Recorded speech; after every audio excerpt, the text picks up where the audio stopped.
तो आज हम लोग 1.2 से स्टार्ट करेंगे। ठीक है, 1.2 में फर्स्ट क्वेश्चन हम लोग के पास जो है वो है ट्रू फॉल्स। ठीक है, ट्रू फॉल्स में क्वेश्चन नंबर 1 का 1 देखो, क्या है? दो परिमेय संख्याओं का योगफल सदैव परिमेय संख्या होता है। तो देखो, कोई भी परिमेय संख्या एक ले रहे हैं 2/3 और उसके साथ एक जोड़ दे रहे हैं 3/5। ये दोनों परिमेय संख्या ही है। इन दोनों जो संख्या को जब जोड़ेंगे तो इसका ये जो जोड़ेंगे तो लसा लेकर जोड़ना पड़ेगा 15 और यहाँ 10 और यहाँ 9, तो ये हो जा रहा है 19/15। ये भी एक परिमेय संख्या ही है। तो दो परिमेय संख्या का योग हमेशा परिमेय संख्या होता है, ये सत्य है तो ट्रू है। ठीक है, इसका हो गया आंसर ट्रू, ये सही है।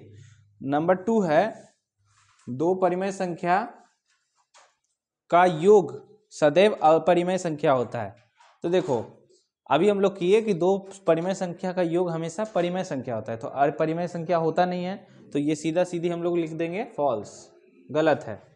क्वेश्चन नंबर 3 है दो परिमेय संख्या का गुणन सदैव परिमेय संख्या होता है। ठीक है, तो जैसे एग्जाम्पल के लिए 3 नंबर, हाँ, 2/3 इंटू 3/5, दो परिमेय संख्या का गुणनखंड। तो इससे ये कट जा रहा है, तो गुना करेंगे तो क्या आएगा 2/5, जो कि एक परिमेय संख्या ही है। यानी दो परिमेय संख्या को जब गुना करते हैं तो हमेशा परिमेय संख्या ही होता है। ठीक है, अपरिमेय नहीं होता है। तो ये हो जाएगा सत्य यानी ट्रू। क्वेश्चन नंबर 4 जो है, 4 में दिया हुआ है दो अपरिमेय संख्या का गुणनफल, दो अपरिमेय संख्या का गुणनफल सदैव परिमेय संख्या होता है। ठीक है, अभी देखो, दो अपरिमेय संख्या निकालने के लिए क्या कर सकते हैं हम लोग? एक तो अपरिमेय संख्या ले रहे हैं 7 और एक तो अपरिमेय संख्या ले रहे हैं 5। ठीक है, और इसको गुना करते हैं तो हम लोग को पता है रूट के अंदर से गुना होगा, तो ये हो जाएगा √35।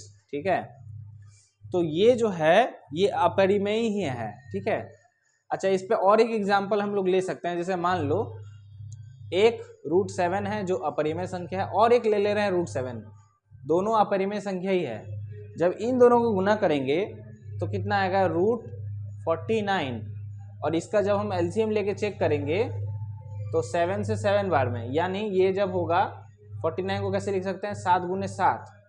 रूट के अंदर दो सेम नंबर होता है तो बाहर आ जाता है रूट के बाहर, यानी दो अपरिमेय संख्या को गुना करने से कभी कभी परिमेय संख्या भी आता है, और कभी कभी दो अपरिमेय संख्या को गुना करने से अपरिमेय संख्या भी आता है। और क्वेश्चन में दिया है कि दो अपरिमेय संख्या को गुना करने से सदैव, तो सदैव वाला बात गलत है। हमेशा परिमेय संख्या आए या परिमेय संख्या कुछ भी आ सकता है, तो ये हो जाएगा असत्य यानी फॉल्स। ठीक है, ये होगा असत्य। क्वेश्चन नंबर 5 जो है, 5 देखोगे, प्रत्येक परिमेय संख्या ही वास्तविक संख्या है। ठीक है, तो 5 नंबर हम लोग का है कि प्रत्येक परिमेय संख्या ही वास्तविक संख्या है। वास्तविक संख्या का मतलब होता है रियल नंबर। ठीक है, वास्तविक संख्या का मतलब होता है रियल नंबर। ये रियल नंबर क्या होता है? हर वो चीज़, हर वो नंबर जो लिखा जा, कुछ भी चीज़ जो लिख सकते हैं, कुछ भी, कोई भी नंबर जो लिख सकते हैं हम लोग कॉपी में, वो सब वास्तविक संख्या ही कहलाता है। और क्वेश्चन है 5 नंबर का क्वेश्चन ये है कि प्रत्येक परिमेय संख्या वास्तविक संख्या। देखो, परिमेय संख्या क्या है? जैसे मान लो ये 2/3 परिमेय संख्या है और ये हम लिख सकते हैं, तो ये एक वास्तविक संख्या ही हुआ, तो ये हो गया सत्य। ठीक है, क्वेश्चन नंबर 6 है हम लोग का, प्रत्येक वास्तविक संख्या ही अपरिमेय संख्या है। ठीक है, प्रत्येक वास्तविक संख्या ही अपरिमेय संख्या है। देखो, वास्तविक संख्या में कोई भी नंबर आता है, ठीक है, जो हम लोग लिख सकते हैं। ठीक है, अभी यहाँ पे क्या है, एक होता है वास्तविक संख्या जो हम लोग ऐसे लिख सकते, कैसे भी लिख सकते हैं। एक होता है अवास्तविक संख्या जिसमें ना रूट में माइनस होता है, तो ये हम लोग का अभी पढ़ने का चीज़ नहीं है। ठीक है, अभी हम लोग बस इसको ये समझेंगे कि ये जो क्वेश्चन है इसका आंसर फॉल्स है। ठीक है, ठीक है, ये इतना डिटेल में नहीं करना है। अब हम लोग करेंगे क्वेश्चन नंबर 2। ठीक है, क्वेश्चन नंबर 2 में दिया हुआ है, क्वेश्चन नंबर 2 में दिया हुआ है कि अपरिमेय संख्या से क्या समझते हैं 4 अपरिमेय संख्या लिखिए। ठीक है, 4 अपरिमेय संख्या लिखना है, 4 तो एग्जाम्पल लिखना है। तो देखो अपरिमेय संख्या क्या संख्या होता है, वो संख्या जो p बाई क्यू, हम लोग पढ़े हैं ना, परिमेय संख्या क्या होता है, जो इसको p बाई क्यू के तरीके से लिखते हैं, जहाँ पे q जो हो वो 0 ना हो। ठीक है, ना हो। लेकिन अपरिमेय संख्या मतलब क्या, वो संख्या जो p बाई क्यू के तरीके से नहीं लिख सकते हैं। ठीक है, मतलब जो परिमेय संख्या है वो परिमेय है, जो परिमेय संख्या नहीं है वो सब अपरिमेय संख्या है। ठीक है, तो हम लोग का एग्जाम डेफिनेशन क्या हुआ, वो संख्या जो p बाई क्यू के रूप में लिखा जा सके, ठीक है, नहीं लिखा जा सके, वो सारा ही संख्या जो होता है अपरिमेय संख्या कहलाता है। एग्जाम्पल के लिए क्या है, ऐसा जितना भी नंबर हो जो सॉल्व नहीं हो रहा है, रूट 2, रूट 3, रूट 4 नहीं होगा।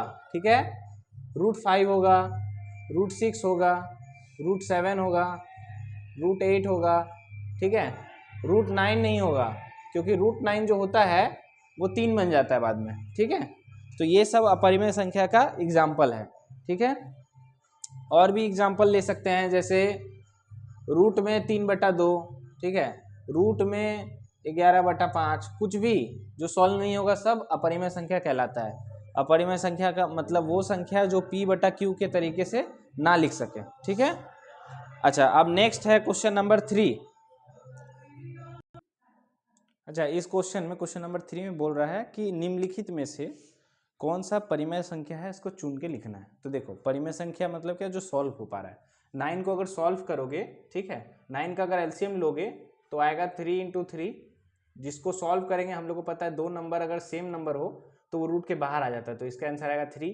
जो सॉल्व हो गया यानी ये सॉल्व हो गया तो ये परिमेय संख्या है। ठीक है, तो रूट 9 जो होगा परिमेय संख्या होगा। वैसे ही जब इसको सॉल्व करोगे तो ये भी सॉल्व हो जाएगा। ठीक है, ये जो होगा जब इसका एलसीएम लोगे, ठीक है, तो क्या होगा, 15 × 15 हो जाएगा। ठीक है, या छोटा में करोगे तो 3 × 3 × 5 × 5 हो जाएगा। तो ये भी सॉल्व होके 15 हो जा रहा है, तो ये भी एक परिमेय संख्या है। ये सॉल्व नहीं हो पाएगा तो ये परिमेय संख्या नहीं है, ये सॉल्व नहीं हो पाएगा। ठीक है, जब इसका एलसीएम लोगे, ठीक है, 50 का जब एलसीएम लोगे तो देखो 50 का एलसीएम ले रहे हैं, 2 में 25 और 5 में 5, तो यहाँ क्या आ रहा है, 2 × 5 × 5 आ रहा है। ठीक है, तो 5 तो बाहर आ जाएगा, लेकिन 2 जो है वो अंदर रह जा रहा है, तो जो अंदर रह जाए वो रुक जा रहा है। ठीक है, तो ये परिमेय संख्या नहीं है, ये परिमेय संख्या नहीं है। देखो ये 100 का जब हम लोग एलसीएम ले रहे हैं, ठीक है, तो 10 के पहाड़ा में 10 बार में आ जा रहा है, रूट में 10 × 10 जो कि सॉल्व होके 10 आ जा रहा है, सेम नंबर है बाहर आ जाएगा। ठीक है, 2 ठो नंबर हो तो बाहर आ जाता है, तो ये भी एक परिमेय संख्या है। ठीक है, यानी रूट 9, रूट 225, रूट 100 परिमेय संख्या है। जैसे ये भी देखो माइनस आगे लिख देते हैं, 81 जो होता है वो 9 × 9 होता है। ठीक है, वर्ग होता है, तो ये क्या हो जा रहा है, 9 बाहर आ जा रहा है माइनस में, तो ये भी एक परिमेय संख्या है। ठीक है, -81 भी एक परिमेय संख्या है। ठीक है, वैसे ही 42 सॉल्व नहीं होगा तो वो अपरिमेय संख्या है, 29 सॉल्व नहीं होगा तो वो अपरिमेय संख्या है, और 1000 अगर 100 होता तो सॉल्व होता, 10,000 होता तो सॉल्व होता। ठीक है, ये 1000 है, ये सॉल्व नहीं होगा। ठीक है, इसको जब सॉल्व करने जाएंगे, ठीक है, तो देखो 10 का पहाड़ा में 100, फिर 10 का पहाड़ा में 10, तो यहाँ पे क्या हो जा रहा है, 3 नंबर हो जा रहा है, 2 होना चाहिए, 2 होना चाहिए, 4 होना चाहिए, माइनस में रूट में 10 × 10 × 10 हो जा रहा है। ठीक है, 2 ठो तो बाहर आ जाएगा और 1 बन जाएगा, लेकिन ये अकेला बच जा रहा है। ठीक है, बचना नहीं चाहिए, तो ये भी हो गया अपरिमेय संख्या। ठीक है, तो यहाँ पे परिमेय संख्या कौन कौन सा है, root 9, root 225, root 100, minus root 81। ठीक है, ये सब है परिमेय संख्या, और बाकी जो बच गया वो सब था अपरिमेय संख्या। ठीक है।